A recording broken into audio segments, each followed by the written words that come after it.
CBS Radio Mystery Theater presents...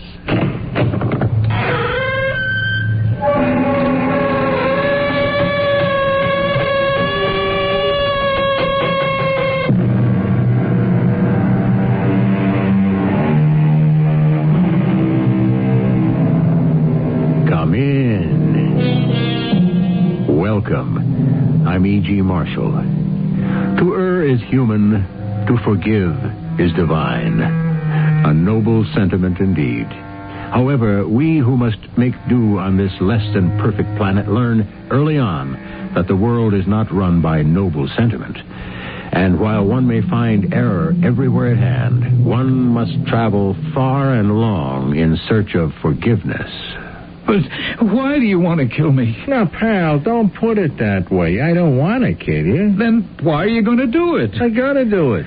It's my job, that's all. But you're making a mistake. I never make a mistake. What'll you do later on when you find out you made a mistake this time? I'm not making a mistake. What'll you do? Well, I'll feel pretty bad. I'll be sorry for a while, but I guess I'll get over it.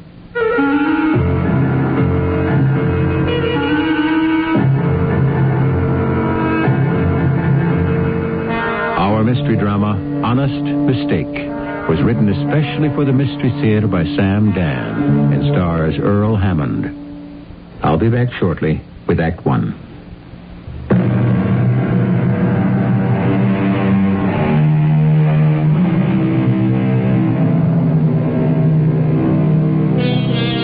We're told that man must earn his living by the sweat of his brow. Therefore, we must assume that all respectable people are gainfully employed. Eddie Pond would not fit your definition of a respectable person, or even mine, but he tries to be unobtrusive, and he succeeds. Eddie is what is known as a hitman. Eddie never liked that title. All he knows is that he does a job that needs doing. Between assignments, Eddie lives quietly, gives no trouble, pays his taxes just like any reputable citizen, and Eddie has many of the same troubles that gnaw at the hearts and minds of reputable citizens, especially the ones that have to do with growing older. Eddie also has a wife. That you, Eddie? Yeah. Oh, I thought you forgot. What? Tonight, you're supposed to take me out to dinner and a show. How could I forget? I'm here, ain't I? I'll be ready in a minute. Who called? What do you mean, who called? You heard what I said. What makes you think somebody called? Now, I know somebody called. If somebody called, wouldn't I tell you? I can always tell when somebody called. If somebody called, wouldn't I write it down? You did write it down on your face. I can read it. All right, now, who called, huh? Eddie, you said, you promised, you were going to retire. And do what? We could go to Florida. Who called? Well, the time has to come for everybody. I am as good as I ever was. Nobody our age is as good as they ever were. I can still do the job. Eddie, I'm just saying this for you. I'm on your side. If something doesn't go the way it should, you could be in all kinds of trouble. Well, could always handle the cops. You foul up on one of these jobs, and the cops are the least of your worries. Well, you know what happened to Joe and Marty and some of the other guys? Hey, who called? Oh, please, Eddie. I think we got enough money. Who called? Hey, what am I asking you for? Who else could it have been?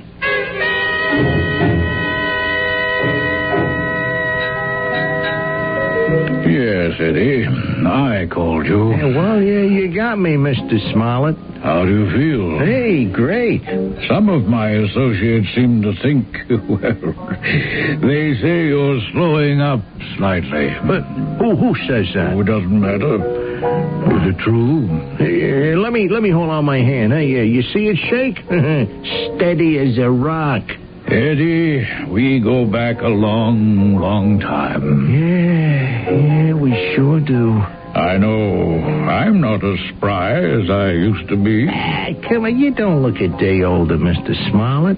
Eddie, don't be afraid to turn me down. Why should I turn you down? Too many of us need the money, and so we force ourselves to go that extra mile. We take that fatal journey. Oh, well, you know me, Mr. Smollett. I'm fixed pretty good. Yes, I've heard you've invested judiciously. Yeah. It's all in blue chips. Why do you want to keep active? Why do you?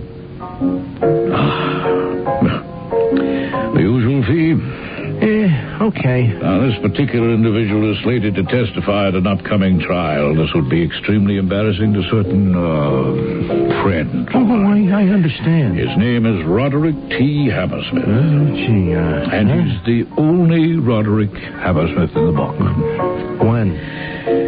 Let's say the meter is running as of right now. Okay, Mr. Smollett. Don't worry about it. Oh, I have to worry about it because of the important federal involvement.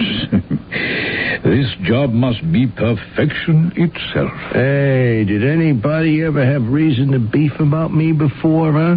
No, and this is not the time to break that precedent, huh? I am, as they say, going out on a limb for you. You got nothing to worry about, Mr. Smollett. It's going to be like shooting fish in a barrel. Oh, I hope so. For your sake, Eddie. I think I'll have another couple of eggs. I don't like this, Eddie. I'm hungry. Oh, you always overeat like this when you're... Will you quit being nervous, huh? I just hope it isn't some honest, law-abiding person. How about them eggs, huh? Will it be today? What are you asking so many questions for, friend? Well, I'll just breathe easier when it's over. Well, you see, first I got to get to know the guy. What he looks like, his habits, and so forth and so on. I hope this will be the last of them. Will you just go in the kitchen and prepare them eggs, huh? Oh, and before you go, hand me the phone book. Yeah. All right. Here. Thanks. Hey, Hammersmith. Here it is. Hammersmith Albert. Hammersmith Donald. Hammersmith Frederick T. 981 Balsam Drive.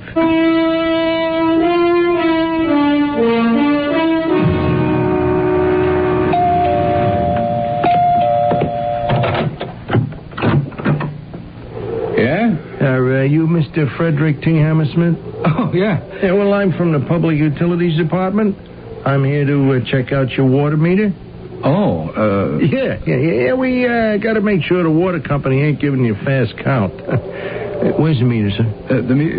I believe it's downstairs. Oh, good. You want to lead the way? Well, do you have any identification? I mean, I'm sorry that I have to ask. Oh, no. You're doing the right thing there, Mr. Hammersmith. You know, I wouldn't leave you come into my house neither without any documents. Sure. Here's my badge. Yeah, you see? Public Utilities Inspector. Well, I suppose that's in order. Good as gold. Well, this way, please, Inspector. Who is it, Frederick? This gentleman's an inspector for the water department, Martha. Oh, I thought it might be the Morrises. They're the only ones who aren't here yet. You might call them when you get a chance. Yes, dear. This way, Inspector.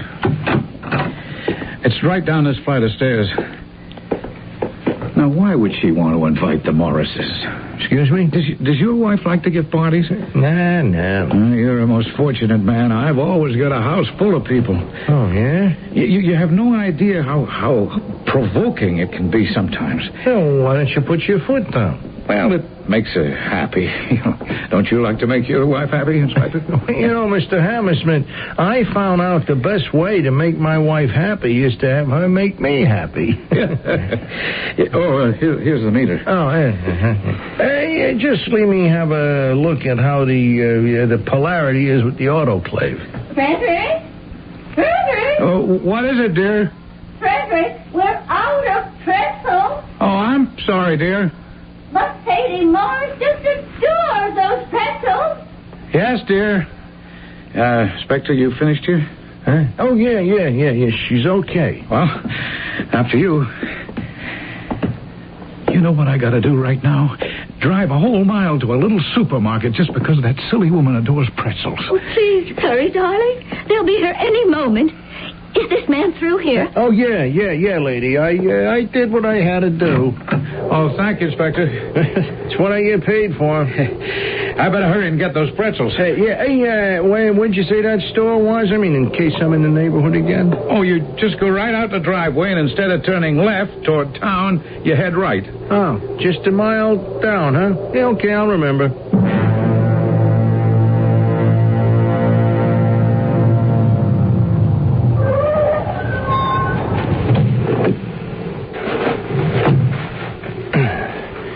He has to slow down for the sharp curve here. So, if I just stay behind these trees, I got just the perfect shot. Just perfect. No, the pretzels will be all. Thank you, Mr. Griswold. Goodbye. You're right.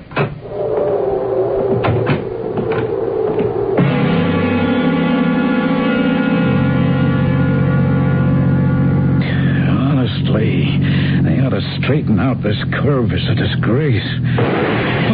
What was that? I better get out of here.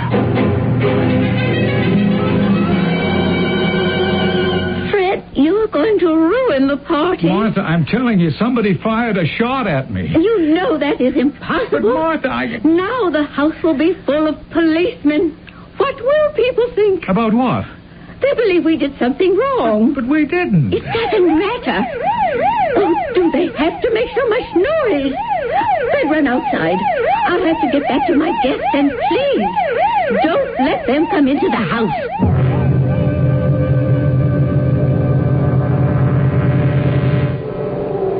This is it, huh? Yes, Lieutenant Flores. Uh-huh. Well? It could have been a stone or a pebble. But look at that hole. It has to be a bullet. You see how the glass shattered? A stone could also shatter the glass. In that spider web configuration? No, I'm positive it was a bullet. Okay. It could have been a bullet. Who would want to shoot you? Who? Yeah. Who? I don't know. You got any enemies? No, I don't think I've ever alienated anybody in my entire lifetime. Well, look at it this way. Who'd be better off if you were dead? Better off? I don't know. Does anybody want your job? Or your wife? My job? Oh, my goodness, all I do all day long is analyze statistics. I don't even want my job myself. So we rule out enemies, huh? What do we rule in? Well, we could say it's a stray bullet. You know, it's hunting season. You're less than a mile from the woods. Oh. Of course, it's against the law to hunt with rifles around here. Only shotguns. Could a bullet carry for a mile? That's what it had to be. Certainly something to worry about. The odds are maybe 1 in a million, but look, some people win the sweepstakes, too. Goodbye, Mr. Hammersmith. Oh, yes. Goodbye, Lieutenant. You didn't touch a bite on your plate, Eddie. I ain't hungry. Well, since when do you have to be hungry to eat steak? Take it away, huh? What happened today? Nothing. Don't say that to me, Eddie. I can always tell. It's the truth. Nothing happened. I missed. What? First time in my life, I missed. That settles it, Eddie. You are quitting. Oh, no, I can't. Now, Eddie, the time has come, and nobody knows it better than you. Fran, I can't quit in the middle of a job. Eddie. But I'll finish up. Don't worry about it. I still got enough for this one last job.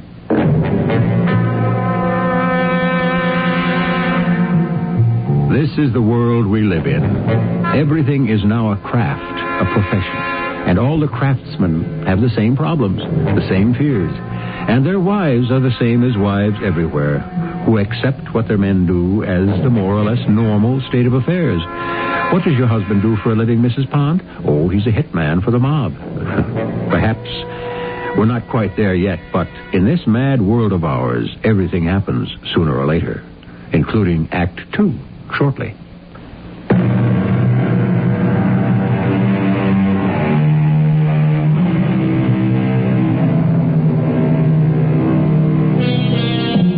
It's so hard to give it up, to acknowledge that the old strength has gone, the old skill has eroded, the old sharpness is now dulled forever. The only thing so few know how to do is to grow old gracefully. And it's a condition that is prevalent among all sorts of people in every walk of life. What are you doing out here? Fred. I thought I'd smoke a cigarette. In this weather? It must be nearly freezing. Well, you don't like it when I smoke in the house. Now, don't say that. It's true. Don't say it in that tone of voice. What do you mean? If anyone were listening, they'd think you were hag-ridden. But you're perfectly welcome to smoke in the house. You don't have to freeze out here on the patio. Oh, what was that? It was a shot. Get down. What? What are you doing? Be quiet. You knocked me to the ground. We're being shot at. Are you insane? Didn't you hear it? Oh, it must have been a backfire from a The car. glass in the patio door is broken. Was that from a backfire, too? Oh, Fred. Call the police. No. Don't get up. Crawl backward until you get into the house. We were standing on the terrace. Just standing. I was never so terrified in all my life. Lieutenant, I don't think this was a stray bullet from some hunter's gun. No, I guess not. Lieutenant Flowers, you must do something. You were standing on the terrace. And there was a shot. I could hear something whine past my ear. And it smashed through the patio door. Well, then the bullet must have come into this room. Did you look for it? Look for it. Whoever thought Frankly, of Lieutenant, we were too frightened. No. Martha, what is it? My brand new leather couch. There's a hole. Hey, that's where the bullet must have gone. Lieutenant, put away that knife. I just want to get the bullet out of there, Mrs. Hammersmith. Ruined. Absolutely ruined. You're lucky, ma'am. Lucky? Sure.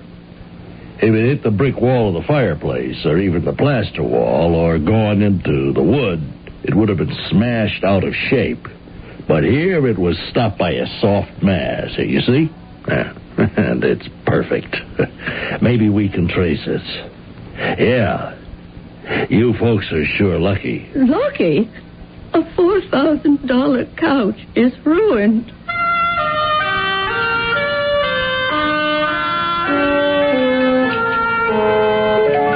May I have the sugar, my dear? How much longer shall this go on? How much longer shall what go on, Martha? What do you think I'm talking about? All this shooting. Well, I don't know. Besides, there've only been 2 incidents. There shouldn't have been one. I'm sure I can't account for it. Are you just going to sit there and drink your coffee? No, not for very much longer. I'll be late for the office. You mean you're going to leave me here alone all day? I can't imagine why not. You can't. I leave you alone here every day. In light of the situation? Well, there is obviously a mad sniper on the loose. Well, Martha, would you like to stay in town for a bit? I would like you to do something. But this is obviously a matter for the police. Who's that? Well, someone at the door. I know it's someone at the door. But who? I better answer it. Don't! What do you want me to do? Call the police. Martha, if you look out the window, you'll see that the police are already here. That's the lieutenant's automobile. Mr. Hammersmith? Oh, yes, Lieutenant Flowers. Won't you come in? Thank you. Can we offer you a cup of coffee? Oh, no, thanks.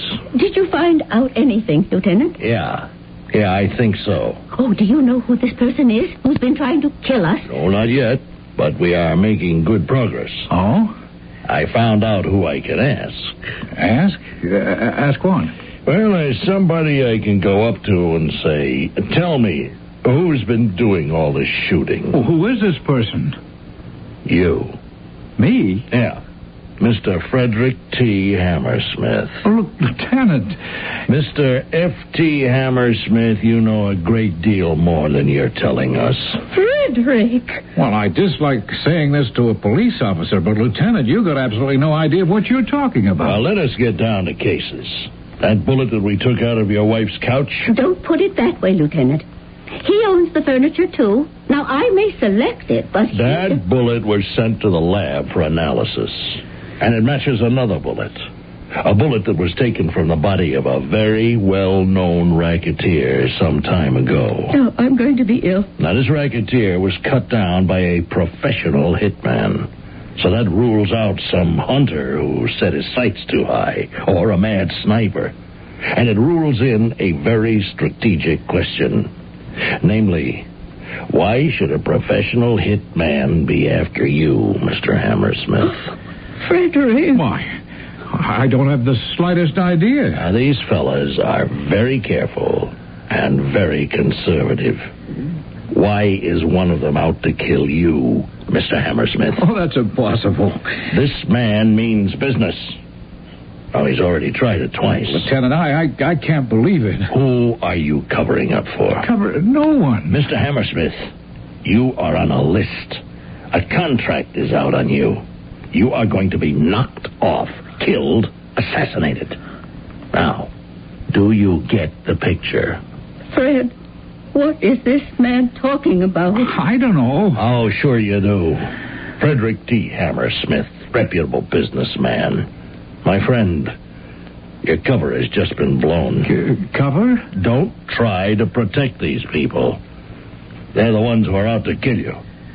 Don't be afraid. Lieutenant, what are you talking about? Mr. Hammersmith, let's quit stalling, huh? Fred, tell him what he wants to know. Martha, I'm telling the truth. Mrs. Hammersmith, will you make him see reason? Why is it so difficult for you to believe that Frederick, it's time you and I had a long, private conversation. Now, there's going to be a man stationed near the house at all times. I don't want people to know that we have police. Well, we'll try to keep it quiet. But, of course, if Mr. Hammersmith should be killed... Lieutenant, I'll make him see reason. Okay.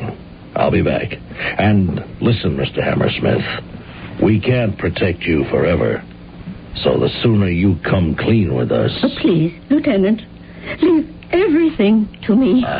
Yes, ma'am. Well, Frederick, tell me. Tell you what, for goodness sake? My husband, the man I've been married to for 15 years, he's a stranger.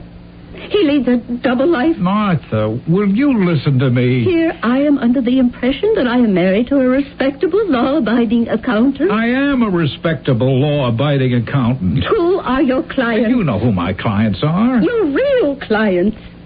The ones nobody is supposed to know about. Your disreputable underworld clients. Oh, that's not true. Did you double-cross any of these fine gentlemen? Martha, you don't know what you're talking about. Is there more to the story? Oh, do you also have a woman? Oh, now, that's one thing that Why not? What's morality, anyhow? Martha, none of this is true. You won't keep lying to me. You don't have to. And you don't have to live a double life, either. I am leaving. Martha. You can have the house, the car, the furniture, the bank account. I won't touch a penny. I don't want it. It's all blood money. Goodbye, Frederick T. Hammersmith. Whoever you are.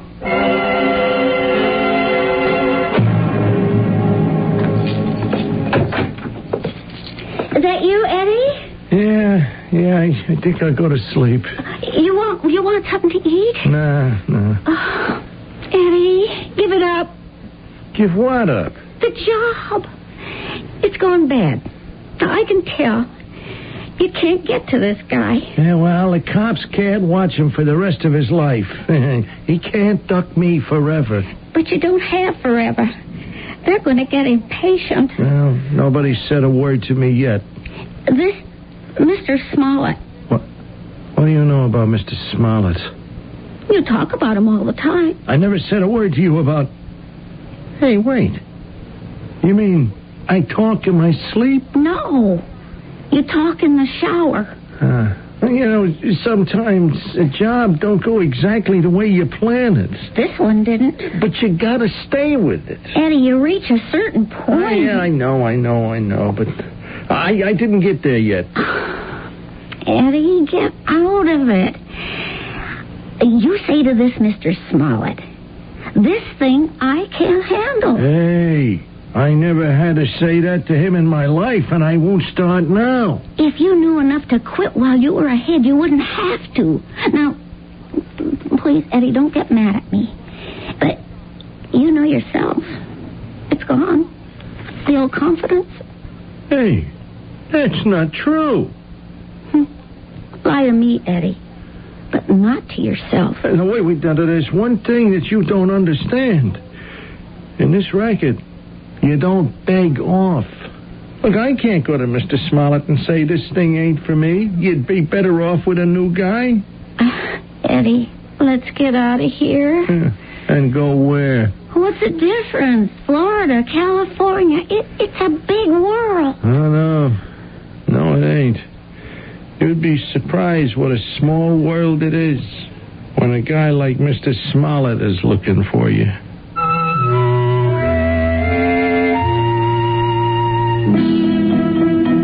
The world keeps getting smaller all the time, especially for people like Eddie Pond. So much of what we do becomes habit and ritual long after it has no more meaning for us, long after the excitement is gone and even the will to perform. We go about our routine day after day, and when we finally ask ourselves, why are we doing it? It's too late to stop. I'll be back shortly with our final act.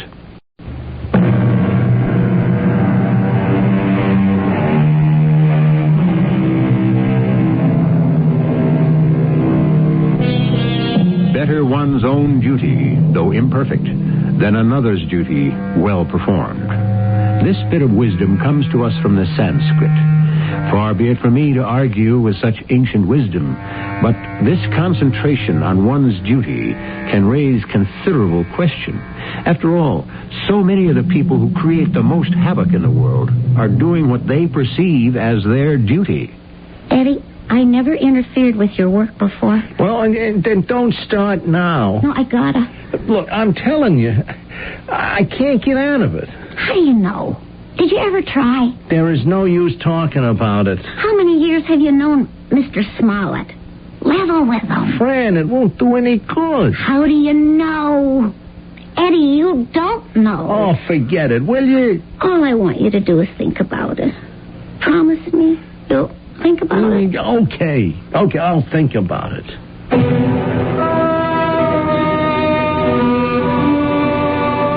I don't understand you, Mr. Hammersmith.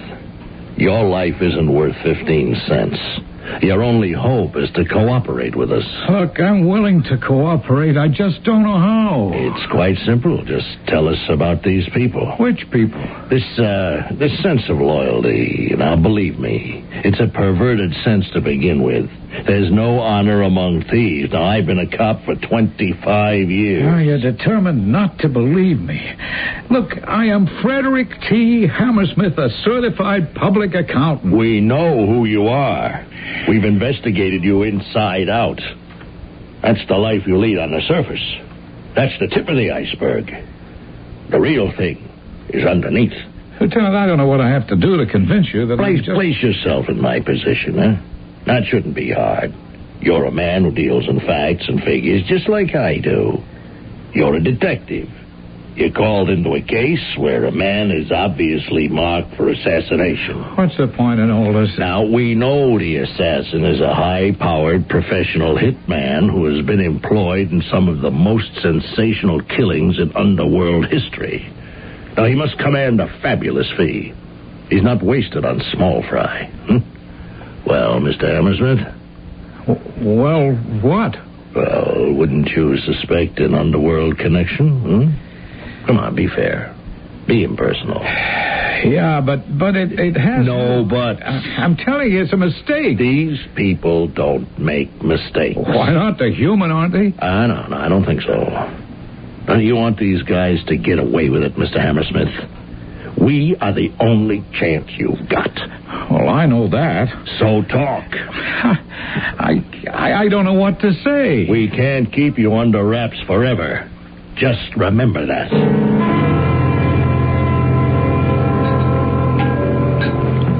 Hello, Eddie. Hey, Mr. Smollett. Yeah. How's the job coming along? It's moving. That's good. Aren't you a little behind schedule?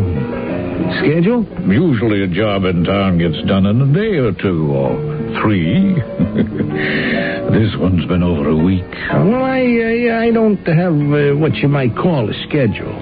Oh, you don't? No. It's just each job, you know. It kind of moves along at its own pace, you know. Well, I can understand that. The only thing, it would be better all around if this one could be resolved as soon as possible. Oh, yeah. Sure. Now, understand, I'm not trying to rush you. That would be telling you how to run your business, which would be wrong. Are you encountering any particular problems on this job, Eddie? Problems? Oh, of course not. I shouldn't even have brought it up. That's why we hire you. We know there'll be absolutely no problem. Sure. I understand that you've been asking for me, Eddie. Anything special on your mind? No, nothing special. I just wanted to check in, and tell you things is coming along. Now, I really do appreciate that, yes. And I'm sure you're not going to keep us waiting very much longer. Are you? No, Mr. Smollett. Frederick? Oh, Martha. Hey, you're back. Yes. I belong here with you. But you were so angry when you left. I thought it over. I realized I had no right to be. It's my fault. Why? How? I spent the night in a hotel. Most of it sitting in front of a mirror. You know what I saw? Oh, yourself, I would suppose. My true self. A selfish, self-centered woman. A woman who thought only of her own pleasures. Who looked at her husband as a sort of a supply warehouse. Who would deliver on demand whatever she asked for. That was what I saw. Oh, I wouldn't say that. I would. This house. I never stopped to think. Could we really afford it? The cars, the vacations, the money I keep spending, and which is always in the checking account. Did I ever ask where this money came from? Well, it came from my... I drove you to it. You drove me to what? To whatever shameful activity you were forced to pursue in order to satisfy my insatiable demand for things. Things. Oh, Martha, you can't get yourself into such a I state looked in that mirror, and I saw a shallow, stupid woman who had surrounded herself with shallow, stupid people. Oh, my place is here. I am your wife. No matter how low you have sunk into crime and corruption. Now, Martha, cut that out. You stop it. Oh, Fred, I've heard enough from you and everybody else. I don't know why some idiot hoodlum is trying to kill me. But the police say he's a highly skilled professional. I don't care what anybody says. I know the truth. And you know where my money comes from the sweat of my brow and the crick in my back. I make a lot of money because I do a first-rate job, and my clients know it. Don't shout at me, Fred, please. Well, maybe I should have yelled at you 10 years ago. I am only trying You're only trying to put on a noble, self-sacrificing act. I am only trying to help you. Well, then help me, Martha. Help me in the right way. The right way is to confess to the police. Well, if that's what you think, I don't need you. You can stay away. My Fred, you never said a thing like that to me before. Well, maybe I should have. Now, do you believe me? Yes. Yes, Fred. I believe you. There's no point in talking to the police. Let's just see if we can figure it out. Now, it started on Saturday, right? The day you had the party for all the shallow people. Now, don't say that. I'm only repeating what you said. Who was that idiot woman who needed the pretzel? Sadie Morris. I remember, yeah.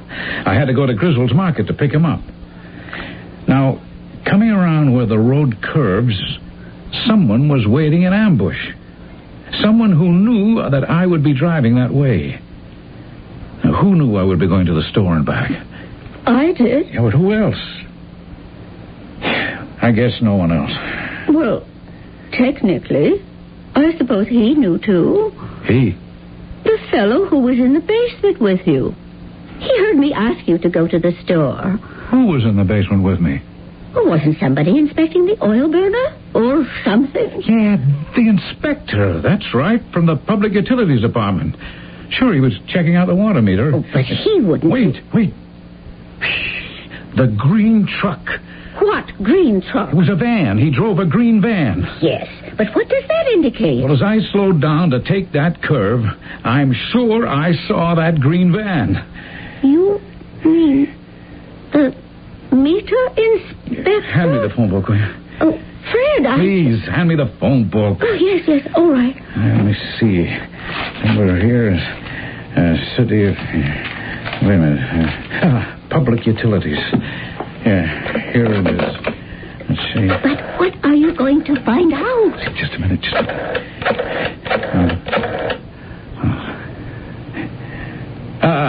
Hello? Could you tell me if you sent a man out to inspect a water meter at 981 Balsam Drive last Saturday? No, I didn't. What's that? Oh, I see. Well, thank you very much. Well? She said they never send anyone out to check the meter unless you make a complaint. Oh. What is it, Mother? The green truck. I mean, van. I saw it. Where? Down the road, near the entrance to the state highway. I saw him there yesterday when I left. And he's there now, too. He's afraid to come any closer to the house. Then we should tell the lieutenant. No, that wouldn't do any good. Why? If they arrest him and find the gun on him, they can put him away. But that won't do me any good. Why not? Because the people who hired him will only hire someone else. Well, what can you do? Well, I'll just have to tell him he's making a mistake. You what? I'll wait until it gets dark, and then I'll... You're what? I'll think of something.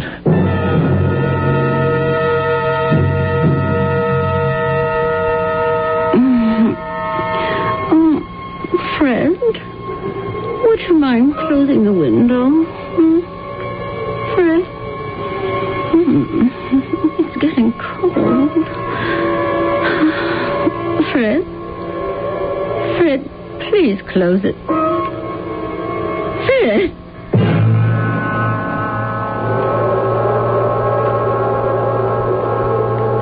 All right, freeze. It's the police. What? You're surrounded. Throw your gun out of the window right into those bushes. Okay. Just take it easy. Okay, that's it. Now, step out of that van. Very slow. Step out backwards. Now, keep your hands up. Now, turn around. You. And you're not any water meter inspector. Don't move. I got your gun now. You should know if it's loaded or not. Hey, no, listen, there's nothing personal in this. It's just a job. All right, but why? Do I know why? Look, all they say to me is to go get a guy named Roderick T. Hammersmith. So I go get him. Who? Who do you go get? You. The guy they got the contract on, Roderick T. Hammersmith. But I'm not Roderick T. Hammersmith.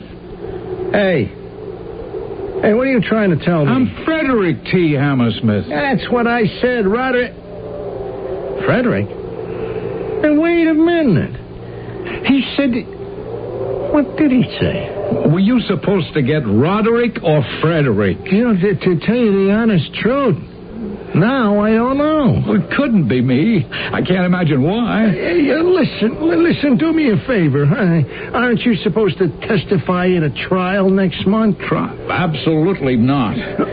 So it's gotta be Frederick. I'm Frederick. Then it's Roderick. Well, I'm glad we straightened it out. So nobody's really after me. No, not anymore. That's a relief. Yeah, well, I guess I better be going, huh? I guess so. Well, so long, pal. Look, anytime you want to have anybody read your meter, don't call me. Hey, wait a minute. Huh? Where do you think you're going? Yeah, I got to go about my business. Which would be to shoot Roderick T. Hammersmith. Yeah, well, I'm overdue. Oh, I can't let you do that. Don't move. Don't take another step toward that van. What'll you do, huh? I'll shoot. Ah, come on. No, you won't. You're not the type. You gotta have it in you. I'm warning you. Come on. Save your breath, Roderick. Yeah, but my name is Frederick. Well, goodbye, Roderick. This is your last chance.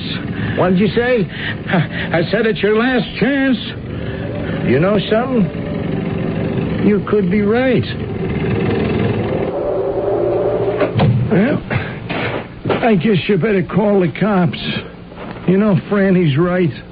I'm no good at this anymore. And they won't let me quit.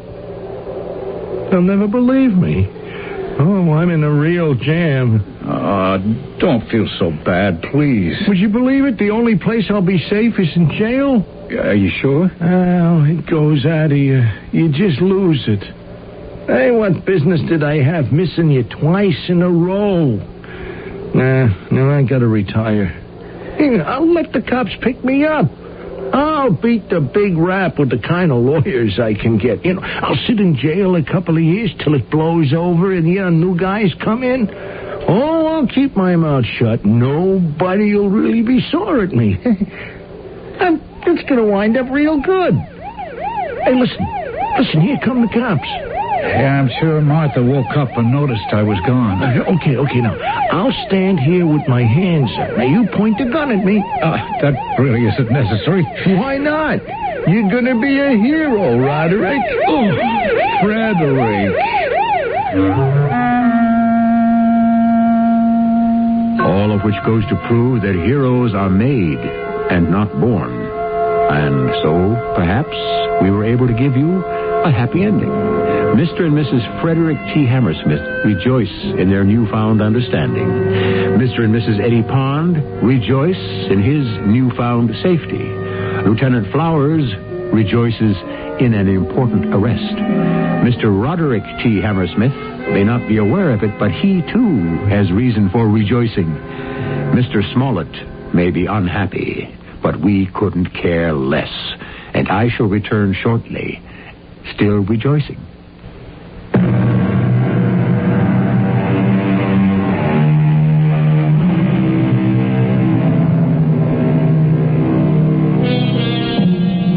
Honest mistakes. They can even be made by dishonest people. Although we could hardly call our friend Eddie Pond dishonest. He was what he was. And what he was happens to be a fairly honorable profession, especially in the Middle East. Years ago, a hitman would partake of a considerable amount of hashish before going out on a job. Hence, they were called eaters of hashish, or in Arabic, hashashin, a word that found its way into English as assassin. So, you see, there is truly nothing new under the sun. Our cast included Earl Hammond, E.V. Juster, and Ian Martin. The entire production was under the direction of Hyman Brown. This is E.G. Marshall inviting you to return to our Mystery Theater for another adventure in the macabre. Until next time, pleasant dreams.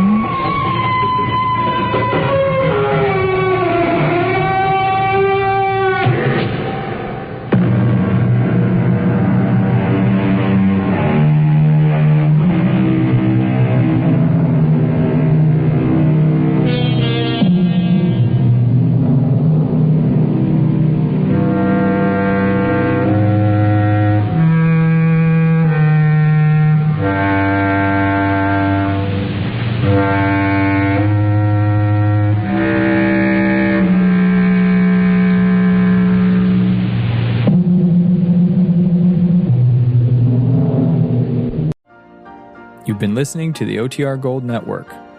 Find more classic radio at otrgold.com.